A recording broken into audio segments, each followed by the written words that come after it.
इथे सर्व राजकीय पक्षांचे नेते मंडळी आहेत, सर्व विविध स्तरातील संघटनांचे पदाधिकारी आहेत। मागणी एकच आहे की हा जो आरोपी आहे या आरोपीनं अशाच पद्धतीचं कृत्य 10-12 वर्षापूर्वी त्या ठिकाणी केलेलं होतं आणि हे असं एक दोनदा त्या ठिकाणी ते कृत्य घडले आणि पुराव्याअभावी या आरोपीची निर्दोष सुटका त्या ठिकाणी झालेली होती। जामीन झालेला आहे, काही ठिकाणी सुटका झालेली आहे। खरं तर ह्या सगळ्या गोष्टीची माहिती प्रशासनाला हवी आहे, पाहिजे होती आणि आमची मागणी आता या ठिकाणी पहिली आहे की अशा पद्धतीच्या बलात्काराचे काही इतर जे काही लैंगिक शोषणाच्या आरोपामध्ये ज्यांना त्या ठिकाणी अटक झालेली आहे अशा आरोपींवरती पोलीस यंत्रणेने विशेष लक्ष या ठिकाणी भविष्यकाळात ठेवणं गरजेचं आहे।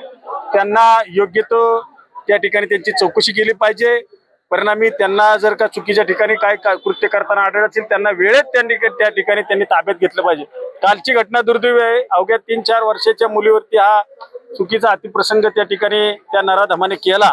लोकांची साहजिक मागणी आहे की त्या व्यक्तीला आमच्या ताब्यामध्ये द्या, अशी लोकांची मागणी आहे। शेवटी कायदा आहे, कायदा सुव्यवस्था आहे, त्या सुव्यवस्थेप्रमाणे कायद्याप्रमाणे आणि माननीय न्यायालयाच्या निर्णयाप्रमाणे अधीन राहून या आरोपीला मरेपर्यंत फाशी देण्याच्या बद्दलची प्रमुख मागणी आमच्या सर्व ग्रामस्थांची आणि आमच्या भोर तालुक्यातील रहिवाशांची आहे।